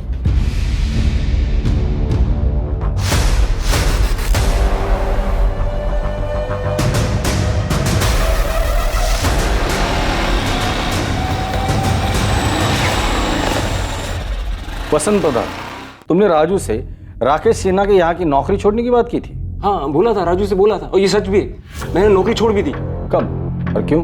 परसों रात को मेरी तबीयत सच में डाउन थी, बीपी हाई था, तो रात को राकेश सर का फोन आया था। राकेश सर, मैं कल छुट्टी लेना चाहता हूँ, मेरी तबीयत ठीक नहीं है। नहीं, तुम कल सुबह 7 बजे ऑफिस में मिला मुझे, आ जाना चुपचाप। सर, मैं दूसरे दिन यानी कल सुबह 6:55 को ही मैं जब ऑफिस पहुंचा, राकेश सर पहले ही आ चुके थे, और मुझे पहले से ही मालूम था कि उन्हें किस बात का गुस्सा था। कितना कट मिलता है तुझे? क्या कह रहे हैं सर आप? डरो मत। तुमने मुझसे इंक्रीमेंट मांगा था, मैंने कहा था दिवाली तक रुक जाओ बस, लेकिन नहीं, ऐसे पैसे कमाओगे तुम। कोई वर्कर आधा घंटा एक्स्ट्रा काम करता है तो उसकी आधी शिफ्ट का ओवर टाइम लगा दोगे? कितना कट मिलता है तुम्हें ओवर टाइम का आधा? अरे सर, अगर मैं चोरी चपाटी घपलेबाजी करता ना तो आज आपके जैसा ऐसा फैक्ट्री का मालिक बन गया होता। मतलब क्या तेरा? मैं फ्रॉड करता हूँ? अरे खून चूसते हो तुम गरीबों का। अकाउंट संभालता है ना तू, खुद ही अपना हिसाब क्लियर कर, कल से आने की जरूरत नहीं है। आउट। हाँ ठीक है, जा रहा हूँ। वैसे भी मैं नहीं आने वाला था राकेश से ना। आउट। अरे जा रहा हूँ। क्या किया राकेश के साथ? मैं राकेश के साथ क्या करूंगा? और उसके साथ कुछ हुआ नहीं है। साले ने मार्केट से बिजनेस के नाम पे पैसा उठाया होगा, खर्च दिया होगा कहीं, या कहीं लगा दिया होगा और अब फरार हो गया।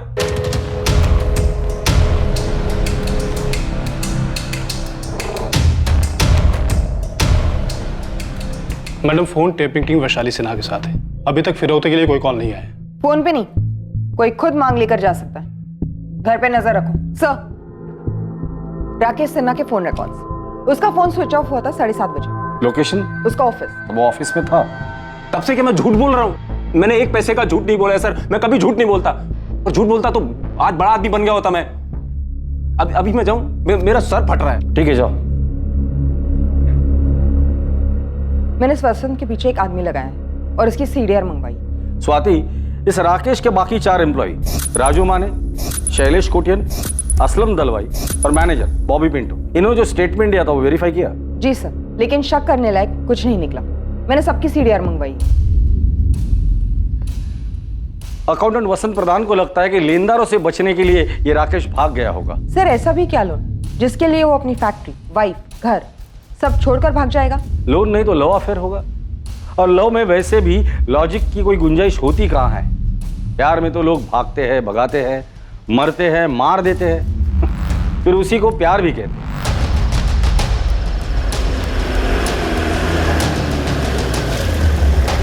सर, वो अपना रूम।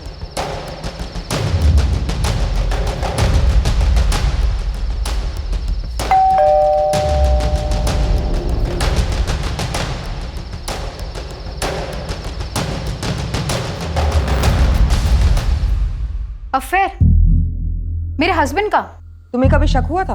वो वैसे है ही नहीं, बस अपना काम और घर। इनफैक्ट हमारे रिश्ते में भी सब कुछ ठीक था। शादी को कितने साल हो गए? जी, ये 6ठा साल है।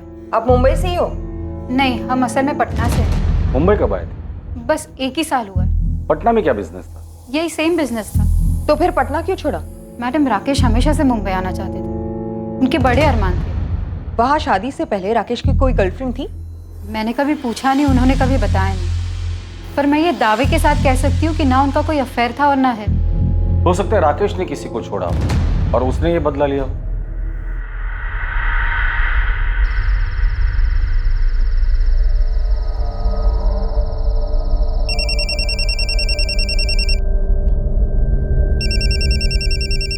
उठाए मैडम और उसे बातों में लगा के रखिए।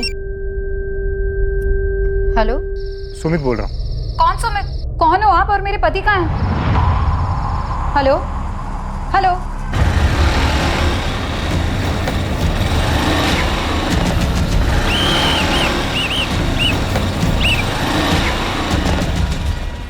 हेलमेट निकालो, लाइसेंस दिखा। बाइक किसकी है? मेरे दादू की। अच्छा, दादा के नाम पे मुझे मामा बना रहा है। चल नीचे उतर, चल चाबी निकाल।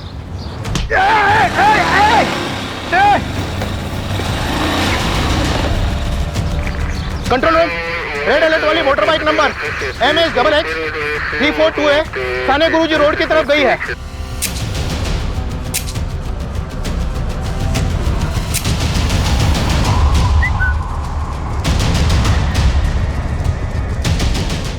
साहब, हमारा ओमकार चोर नहीं है, वो सब कुछ सच सच बता देगा। ओमकार बोल। नहीं दादू, मैं एक तरफ से चोर ही हूँ। अरे क्या बोल रहा है तू? सर, वो बाइक काफ़ी देर से वही के वही खड़ी थी, खाड़ी के पास, और उसमें चाबी भी लगी थी। मुझे तो उसे पहली बार देखकर लव हो गया था, और उसके आसपास कोई था भी नहीं।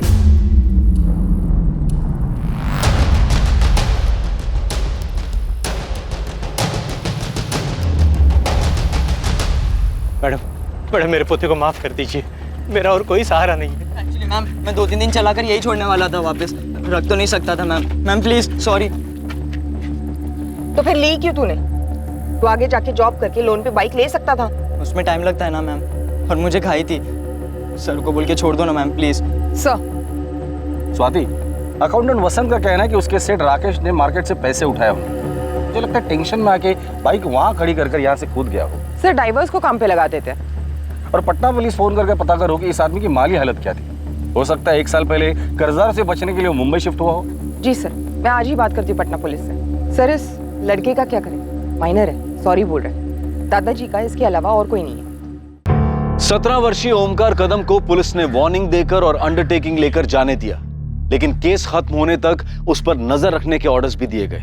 दूसरी तरफ पटना से राकेश के अतीत से जुड़े कई सुराग मिलने वाले थे, जो कि इस केस की नींव थे। और तीसरी ओर पुलिस के डाइवर्स के हाथ कुछ ऐसा लगने वाला था जो इस केस को एक नई दिशा देने वाला था। लेकिन अहम सवाल अब भी यही था कि क्या राकेश सिन्हा ने वाकई में आत्महत्या की थी?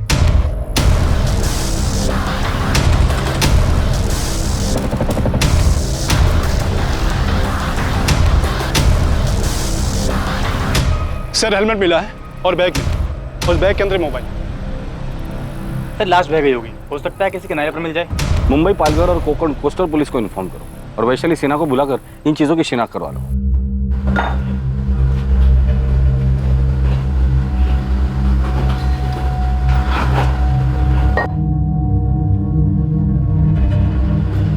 अरे असलम भाई,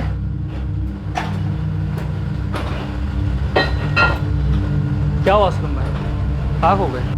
कुछ नहीं, कुछ नहीं। देखो बॉबी, राकेश की पत्नी मिसेस सिन्हा भी मेरे चेक पे साइन कर सकती है। ये है मेरा पूरा हिसाब और मुझे आज ही चेक चाहिए। सवाल ही नहीं उठता वसंत जी, इतनी खुदगर्जी भी ठीक नहीं। अरे राकेश साहब गायब है, इतनी टेंशन है और आप। अरे टेंशन को लिखो लेजर में और किधर समंदर में जाके फेंक दो, क्योंकि राकेश तो अब लौट नहीं से रहा। क्या आप फालतू बातें कर रहे हो वसंत जी? अरे अच्छा नहीं बोल सकते तो कम से कम मनहूस बात तो मत करो।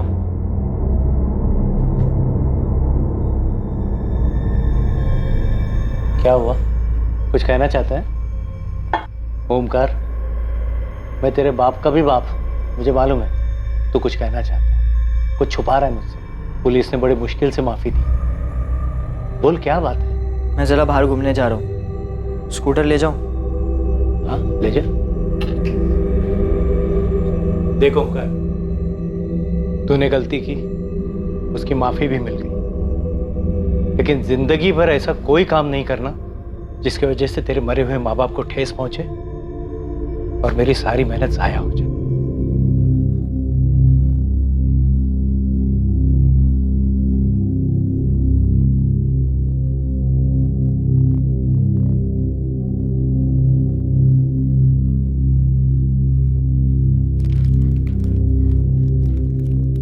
राकेश ने सुसाइड किया? कंफर्म नहीं है, पर इस वक्त इसी चीज की संभावना काफी है। पर क्यों? और उनकी बॉडी? देखिए, बॉडी आज कल परसों शायद हफ्ते भर में मिल भी जाएगी, लेकिन हमारे लिए ये जानना जरूरी है कि राकेश ने आत्महत्या क्यों की, ऐसी कौन सी मजबूरी थी, और आपको उसके लिए हमें कोऑपरेट करना पड़ेगा। क्या उन्होंने मार्केट से बहुत बड़ी रकम उठाई थी? ऐसा कुछ नहीं था सर, मैं आपको बता चुकी हूँ, सब सही चल रहा था और अब ये सब। आप श्योर हैं ये सब सामान आपके पति राकेश का ही है? जी मैम, मुझे विश्वास नहीं हो रहा कि मेरे पति सुसाइड कर सकते।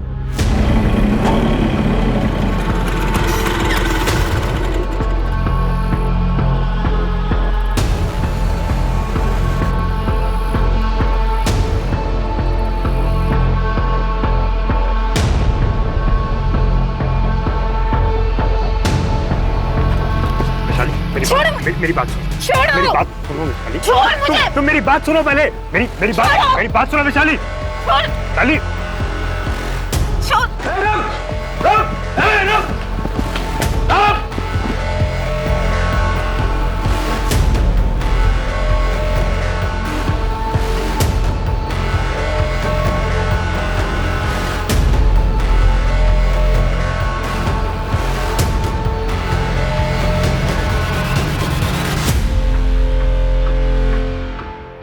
मैनेजर बॉबी, वर्कर्स राजू, शैलेश और असलम और अकाउंटेंट वसंत, सबके सीडीआर आ गए, स्कैन किए गए। लेकिन शक करने लायक कुछ नहीं निकला। पटना पुलिस का क्या कहना है? सर, उन्होंने राकेश के पटना वाले बैंक से बात की है। बैंक स्टेटमेंट से पता चला है कि मुंबई आने से पहले राकेश का बैंक बैलेंस और इन्वेस्टमेंट काफी अच्छे थे। प्रॉपर्टी है, भारी इंश्योरेंस पॉलिसी है, और तो और जितने क्लाइंट्स उसके पटना में थे, जितनी कमाई थी, उसके आधे भी मुंबई में नहीं थे। कोई पर्सनल इशू तो होगा ही होगा। वहां के खबरियों का क्या रिपोर्ट है? अपने माँ बाप का इकलौता बेटा था राकेश। माँ बाप काफी पहले गुजर गए थे और रिलेटिव्स ऐसे कोई था नहीं। पटना में जहां वो रहता था वहां उसका कोई दोस्त पड़ोसी होगा ही होगा। सर, जैसे यहाँ के पड़ोसियों ने बताया, खुश थे दोनों एक साथ वगैरह, वहाँ के पड़ोसियों ने भी यही कहा, सिवाय एक बूढ़ी औरत की। ये बताओ, तुम जानना क्यों चाहती हो? ऐसे ही मौसी, मुझे सब पता है, अखबार में भी पढ़ती हूँ। वो राकेश सिन्हा गायब हो गया ना? जब वो दोनों आपके किराएदार थे, राकेश और उसकी पत्नी वैशाली। हाँ, राकेश और वैशाली, उन दोनों के बीच कुछ माजरा था क्या? मतलब अचानक से बसा बसाया घर और बिजनेस छोड़ के मुंबई क्यों चले गए? मुंह छुपाने। मुझे एक अरसे से शक था कि दाल में कुछ काला है। लोग कहते हैं कि बुढ़ापे में आंखें और कान कमजोर हो जाते हैं, लेकिन मेरे साथ तो उल्टा ही हो गया था।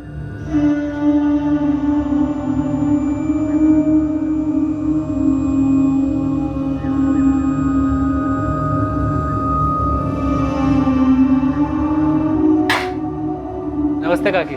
जीते रहो बेटा। किराया देने आया था। आओ अंदर आओ। लीजिए काकी, गिन लीजिए। काकी, आपसे एक बात करनी थी मुझे। हमें भी तुमसे एक बात करनी है, लेकिन पहले तुम बोलो। खुद का मकान बनाना चाहता हूँ, सोचा एक बार आपसे पूछ लेता हूँ, क्या आप अपना मकान हमें बेचेंगी? बेटा, तुम मेरा मकान खरीदना चाहते हो, लेकिन तुम्हारा घर बिक चुका है। क्या? तुम्हारे घर में आग लगी हुई है, पहले जाके उसे बुझाओ। मैं जानती हूँ कि तुम्हें सब कुछ पता है, लेकिन तुम चुप हो। मैं भी सब कुछ जानती हूँ, लेकिन तुम्हारी भलाई के लिए मैं भी चुप हूँ।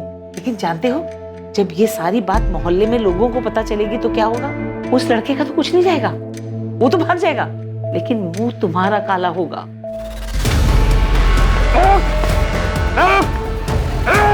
हमसे बच के नहीं जा सकता साले।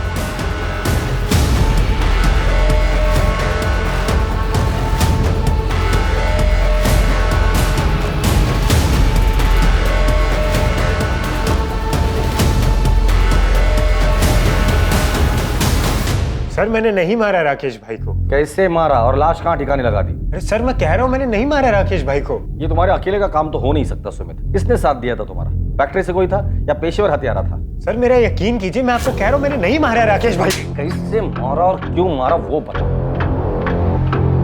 हाँ, अफेयर हुआ था सुमित के साथ। हुआ था या अभी भी चल रहा है? तुमने और सुमित ने मिलकर राकेश को ठिकाने लगा दिया? नहीं मैम, मैं तो सुमित को पूरी तरह से भुला चुकी थी।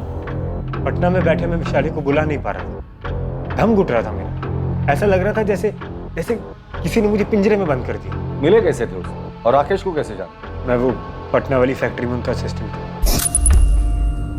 प्रणाम भाभी। तो भैया ने फाइल मंगाई है इनकम टैक्स पर। अंदर आओ। कोई मेहमान आ रहे हैं?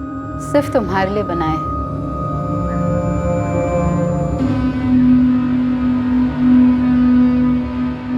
हमारे बीच में पहले दिन से एक आकर्षण था। मेरे साथ भाग चलोगे? कहाँ? जॉगिंग? आजाद करो मुझे इस पिंजरे से। कौन सा पिंजरा? अरे सब कुछ तो है तुम्हारे पास। सब कुछ होकर भी मेरे पास कुछ नहीं था, पर मुझे पता था कि सुमित ये बात कभी नहीं समझेगा। वो अफेयर बस जरूरत से निकली, मेरी ये गलती थी। ऐसे क्या जरूरत आ पड़ी कि तुमने अफेयर किया? क्या था ये पिंजरा?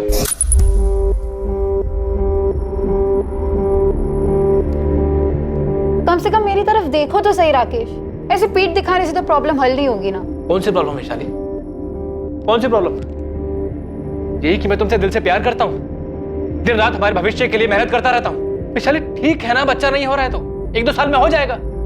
बात सिर्फ बच्चा होने ना होने की नहीं है, वो अलग मसला है। मसला है इस बेडरूम का, जो तुम्हारी और मेरी दोनों की खुशी के लिए बना है। 4 साल से कह रही हो राकेश, डॉक्टर के पास चलते बात करते हैं किसी से। विशाली, तुम्हें क्या बात करनी है किसी डॉक्टर से? क्या कहना है किसी को? यही कि हम दोनों के बीच में संबंध बेहतर कैसे कर सकते हैं, कैसे खुश रह सकते हैं, एक दूसरे को सैटिस्फाई कैसे कर सकते हैं। विशाली, मैं सेटिस्फाई हूँ, तुम्हें क्या चाहिए मुझे समझ में नहीं आ रहा है। तुम हमारी प्राइवेट जिंदगी की दुनिया में नुमाइश क्यों करना चाहती हो? कौन सी प्राइवेट जिंदगी? हाँ, कौन सी प्राइवेट जिंदगी? एक झूठ ही जी रहे थे हम, एक झूठ जो राकेश ने खुद को बोल रखा था कि सब कुछ सही है, कोई प्रॉब्लम नहीं है। देखो, जो हुआ सो हुआ।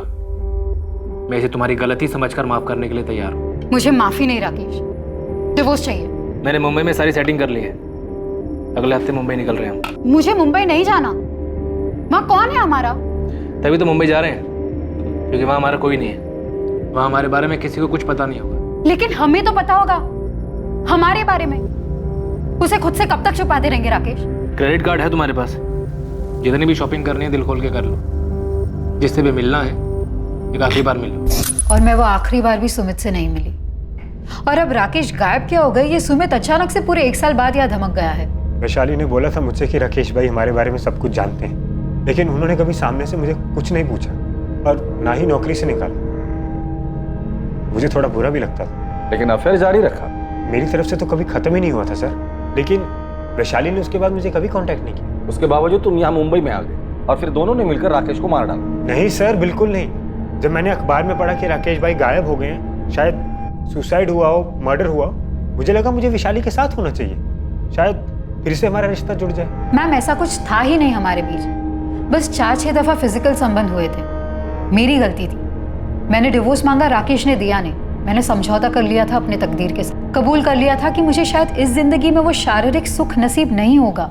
वैशाली, क्या तुम्हें ऐसे लगता है कि तुम्हारे सुमित वाले अफेयर की वजह से राकेश को अपनी कमियों का ज्यादा एहसास हुआ हो और उसने आत्महत्या कर ली हो? अगर ऐसा होता तो वो कभी तो जताते, कुछ तो बोलते, पर ऐसा कभी नहीं हुआ और वो आत्महत्या करने वाले आदमी नहीं है। तो फिर सुमित ने राकेश का कत्ल कर दिया हो? माना मैं उसके लिए यहाँ चला आया, उसे कभी बुला नहीं पाया, लेकिन मैं इतना गया गुजरा इंसान भी नहीं हूँ कि किसी का कत्ल करने का सोचूं। सर, राकेश भाई के गायब होने में मेरा कोई हाथ नहीं है। तुम्हारा हाथ है या और हाथों ने तुम्हारा हाथ बटाया था, ये तो बहुत जल्द पता चल ही जाएगा सुमित।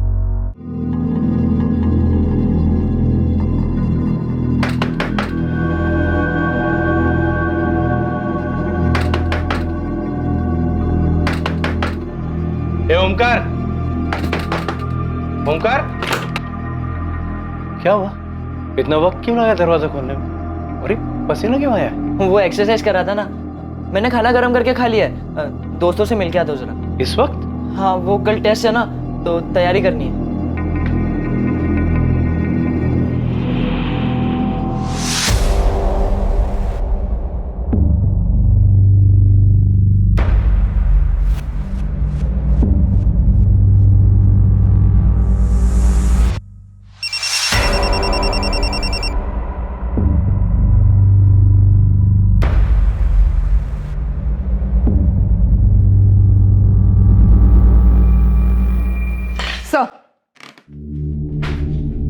मैंने पटना पुलिस से कंफर्म किया, सुमित 4 अक्टूबर को पटना में ही था। एक्चुअली स्वाति, मुझे तुम्हारे लॉजिक में दम लगता है। भले इस राकेश ने सुमित और वैशाली के अफेयर को माफ करने की बात की हो, लेकिन ये राकेश अंदर ही अंदर घुट रहा होगा, अपने सेक्सुअल प्रॉब्लम को लेकर डिप्रेस हुआ हो और कूद गया हो।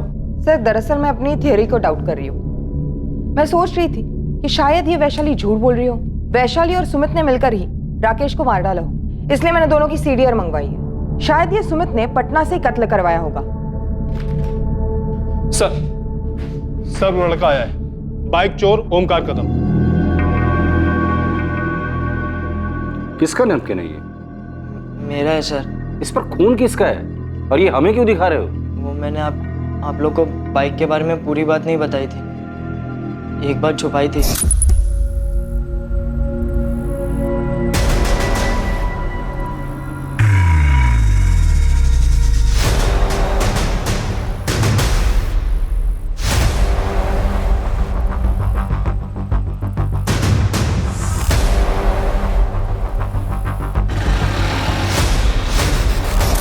इतनी इंपॉर्टेंट बात तुमने हमसे छुपाई क्यों? वो मुझे लगा कि आप लोग मुझ पर शक करेंगे। तो अब तुम्हें अचानक ऐसे क्यों लगा कि हम तुम पर शक नहीं करेंगे? आप लोग ने मुझ पर भरोसा किया, मुझे जाने दिया, और दादू भी बोले कि मुझे आप लोग ने एक चांस दिया है, इसलिए मुझे लगा इससे आपकी हेल्प हो जाएगी। शायद उस आदमी ने सुसाइड नहीं किया हो, उसका मर्डर हुआ। हेलो, हाँ कामरी, तुरंत सर्च पार्टी भेजो। ओमकार, तुम जरा बाहर बैठो। जी। सर, राकेश का लोडर असलम दलवाई आज दिन भर से घर से नहीं निकला और जब नजर रखने वाले बंदे दरवाजा तोड़कर अंदर गए तो घर पे कोई नहीं था और पीछे की खिड़की खुली थी।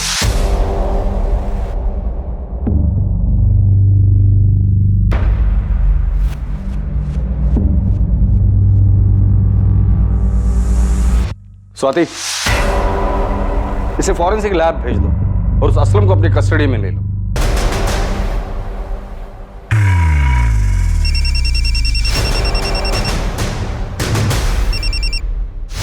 क्या है वसंत जी? अरे मुझे मेरे पैसे कब मिल रहे?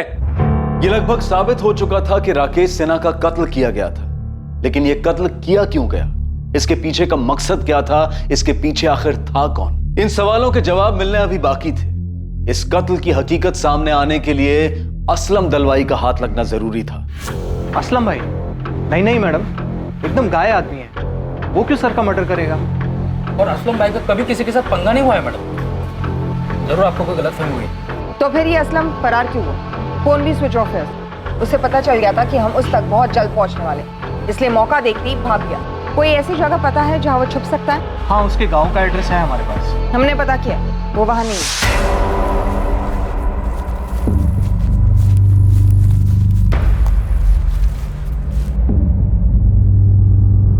सर, सुमित और वैशाली के बीच पूरे 1 साल कोई कांटेक्ट नहीं रहा, सिवाय 3 दिन पहले जब सुमित ने वैशाली को कॉल करना शुरू किया, जो कि उसने कबूल किया। दोनों की कॉल लिस्ट में ऐसा कोई नंबर भी नहीं जिससे उन पर शक जाए। लेकिन एक गौर करने वाली बात है, हाल ही में अकाउंटेंट वसंत प्रधान की तरफ से वैशाली को कई कॉल्स किए गए। मेरी मेहनत की कमाई है सर, और मुझे इस वक्त उसकी सख्त जरूरत है। मैंने बॉबी को बोला था कि वैशाली ऑथराइज है मेरे चेक को साइन करने के लिए, लेकिन बॉबी ने बोला पहले राकेश को मिल जाने दो। अरे मेरे को मेरे पैसे की अभी जरूरत है, इसलिए मैं लगातार वैशाली को फोन कर रहा था। बोलिए क्या गुनाह किया मैंने? अकाउंटेंट वसंत प्रधान के खिलाफ कोई ठोस सबूत नहीं था, लेकिन यह भी सच था कि 4 अक्टूबर की सुबह सिर्फ एक वही था जिसने राकेश को ऑफिस में देखा था, जिसके बाद राकेश गायब हुआ। पर क्या सच में वसंत ही था जिसने आखिर में राकेश को फैक्ट्री में देखा था? आखिरकार पुलिस को एक ब्रेक थ्रू मिला, अब असलम भी पकड़ा गया था। उससे पुलिस को आगे की एक स्ट्रॉन्ग लीड मिली, केस क्लोज होने वाला था, मुजरिम तक पहुंच पक्की होती गई। इस जुर्म का अतीत से रिश्ता जरूर था, एक आदत से, एक फितरत से जो बदलने का नाम नहीं ले रही थी। असलम, अब तू खुद बोलेगा या खातिरदारी करी थी? मैंने कुछ नहीं किया। मैंने तो छुप क्यों रहा था तू? मैं डर गया था, मुझे सच में नहीं पता कि उस सुबह कुछ ऐसा होने वाला था। अभी हमारी 5वीं एनिवर्सरी के लिए आपने ज्वेलरी बनाई थी, साड़ियाँ भी खरीदी। तुम ये बताओ, ये सोने का हार तुम्हें पसंद तो आया ना? सच कहूँ तो नहीं राकेश, मुझे ये सोने का हार नहीं पहनना। मुझे बस इस सोने के पिंजरे से आजाद होना है। फिर से बोल रही हूँ राकेश, मुझे डिवोर्स चाहिए। पिछले साल जब तुमने सुमित के साथ अफेयर किया था तब भी तुमने डाइवोर्स की रट लगा रखी थी। इस बार फिर से अफेयर शुरू किया? नहीं राकेश, मैं तो उसके कांटेक्ट में भी नहीं हूँ। मैं सुमित की बात नहीं कर रहा हूँ वैशाली, इस बार मैंने खुद अपनी आंखों से देखा।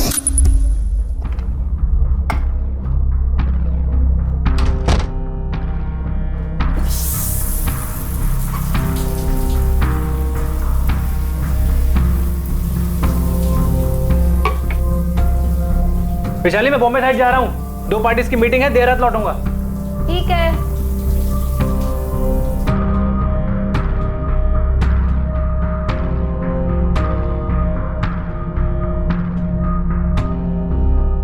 बुरी आदत जाती नहीं है ना तुम्हारी? जिसे तुम बुरी आदत कह रहे हो ना राकेश, वो हर इंसान की जरूरत है, पर तुम्हारी समझ के परे। सब समझते, पर तुम ये नहीं समझती हो कि आदमी बस एक खुशी नहीं दे पा रहा तुम्हें, बदले में हर तरह की खुशियां देता है तुम्हें।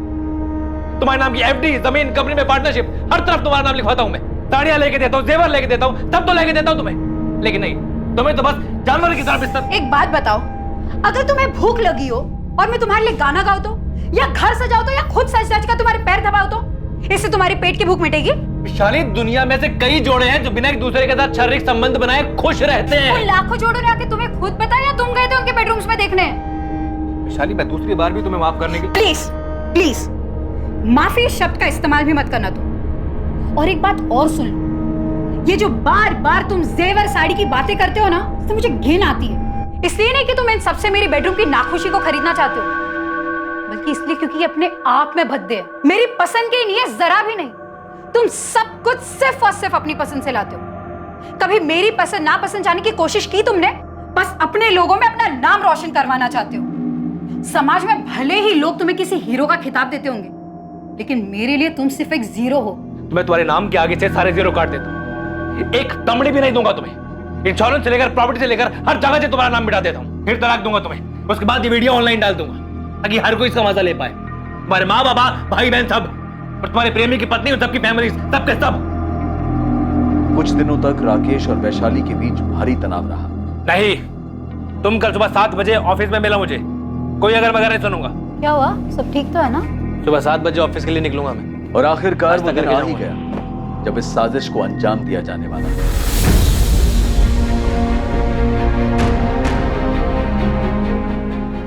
वो कल सुबह ऑफिस 7 बजे आने वाला है। इससे अच्छा दिन नहीं मिलेगा।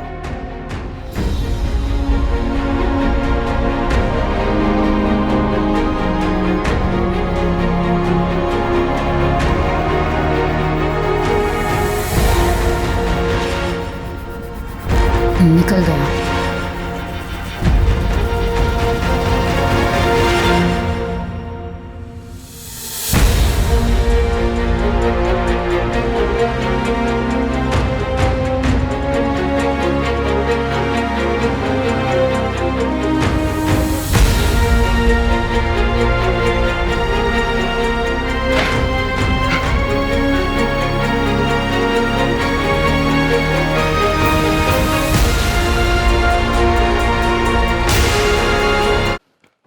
बोल।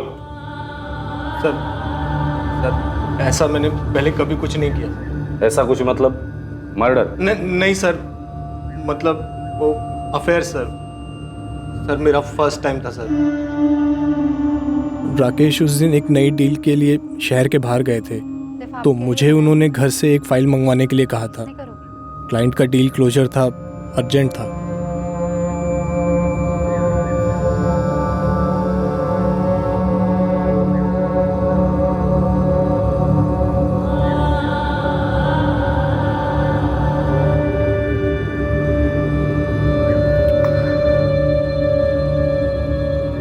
उसे पता चल गया बॉबी। क्या? कभी? काफी दिन हो गए। फिर उसने अभी तक मुझे कुछ बोला क्यों नहीं? वो उसका स्टाइल नहीं है। जो बोलना है मुझे बोल गया है। क्या बोला? यही कि डिवोर्स देने को तैयार है। डिवोर्स? वैशाली मैं शादीशुदा हूँ, मतलब बच्चा ऑन द वे है। तुमसे शादी करने की बात नहीं कर रही हूँ। मैं खुद ऐसा डिवोर्स नहीं चाहती जहाँ वो सारी प्रॉपर्टी, इंश्योरेंस कंपनी, हर जगह से मेरा नाम निकले। और ना सिर्फ मुझे रास्ते पर लाए, पर तुम्हें भी रास्ते पर लाए। मुझे? उसने बेडरूम में कैमरा छुपाया था बॉबी। कह रहा है वायरल कर देगा। तुम्हारी शक्ल, मेरी शक्ल, सब कुछ काफी साफ नजर आ रहा है। अब कुछ नहीं, बस राकेश को मार डालना होगा। क्यों जोक कर रही हो वैशाली? सीरियसली बोलो ना, क्या करना है? मैं मेरी जिंदगी के बारे में कभी जोक नहीं करती बॉबी। हम उसे मार डालेंगे। कंपनी की 50% पार्टनरशिप तुम्हें दूंगी और हमारी बेडरूम की पार्टनरशिप जारी रहेगी जब तक दोनों में से कोई बोर ना हो जाए। ये घर, पटना वाला घर, इंश्योरेंस का पैसा और बैंक में जो कुछ भी है सब कुछ तुम्हें मिलेगा ना? अब आए ना लाइन पर।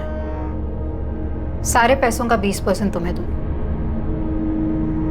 अब बोलो कब और कैसे करना? आज दुनिया से भी जाएगा, सब कुछ तैयार है। हम लोग फोन या एसएमएस पर कभी बात नहीं करते थे, सिर्फ सोशल नेटवर्क पर या मैसेंजर पर। मुझे राकेश सर ने खुद एक रात पहले फोन किया था। किस बारे में? जी सर। असलम, कल 7:30 बजे आ जाना ऑफिस। जी सर। सर वो किस लिए सर? हमारा काम बढ़ाने का सोच रहा हूँ। पूरा गाला मैनेज कर सकोगे बतौर मैनेजर? जी सर, आराम से सर। किस लिए गया था मैं वहां? कितने अरमान लेकर, और क्या देखता हूं, और क्या किया मैंने? इतना बड़ा गुनाह। सुन, मुझे नहीं सुनना। साहब ने तुझे यहाँ क्यों बुलाया? इस कांड के बारे में किसी से चू मत करना। अगर तूने इसके बारे में किसी को बताया ना, तो गांव में तेरे बीवी बच्चे, तेरे परिवार को काट देंगे। पुलिस भी शामिल है इसमें। मुझे बस घर जाने दीजिए। मैं यही कहूंगा कि मैं जल्दी आया ही नहीं। वो तो पुलिस वालों को बताना ही होगा। और तू इस वक्त एक काम कर, मेरे साथ ऊपर सेप्टिक टैंक पर चल। राकेश सर की बॉडी को ठिकाने लगाना है और ये खून भी साफ करना है। देख, ये कांड शांत होने तक किसी को कुछ नहीं करना, ठीक है? जैसे ये कांड शांत हो जाएगा ना, मैं तेरे को मैनेजर बनाऊंगा, पक्का। चला।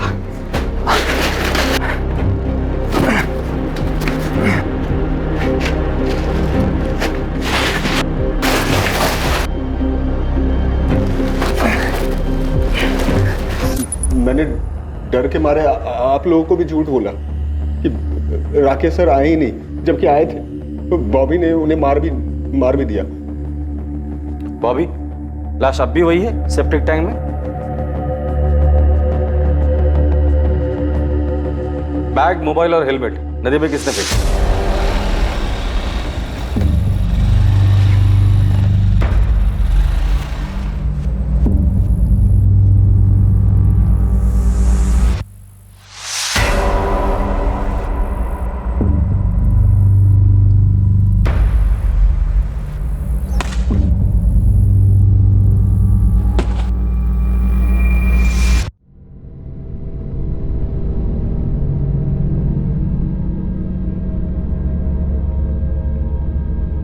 बॉबी पिंटो और वैशाली सिन्हा पर हत्या करने और असलम दलवाई पर हत्या में षड्यंत्र करने के आरोप लगे।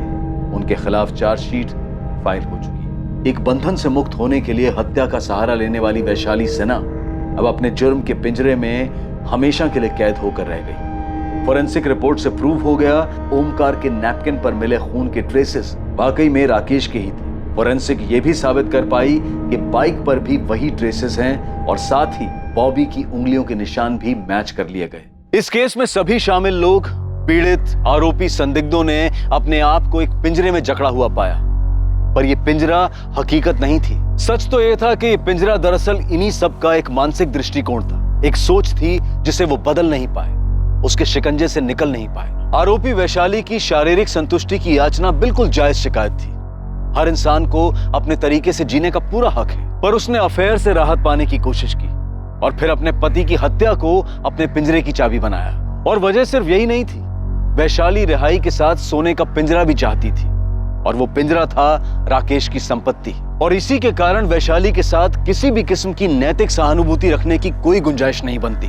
दूसरी तरफ राकेश ने खुद अपने आप को एक झूठ के पिंजरे में कैद किया हुआ था। सच जानते हुए भी वो इस भ्रम में जीना चाहता था कि दुनिया की हर खुशी पैसे से खरीदी जा सकती है। उसने अपनी पत्नी की जरूरतों को नजरअंदाज करके और फिर उसे ब्लैकमेल करके एक ऐसा रास्ता अपनाया जहां हर कदम पर जुर्म का साया दस्तक दे रहा था। सही समय पर सही कदम उठाने से इन सब की जिंदगी इस तरह उलझने से बच सकती थी, कई जानें बच सकती थी, जिंदगियां पिंजरों की कैद से रिहा हो सकती थी। और ऐसा होना तभी संभव है जब इंसान अपनी सोच, अपने दृष्टिकोण को बदले, खुद इस पिंजरे से बाहर निकलने की कोशिश करे, क्योंकि इस पिंजरे की चाबी हर इंसान के अपने हाथ में ही होती है। अब मैं अनूप सोनी आपसे विदा लेता हूं, फिर मुलाकात होगी एक और नए केस के साथ। देखते रहें क्राइम पेट्रोल सतर्क, सोमवार से शुक्रवार रात 11 बजे। और याद रखें, क्राइम और आपके बीच में सिर्फ इतना फर्क है कि आप कितने सतर्क हैं। सतर्क रहें, सुरक्षित रहें। जय हिंद।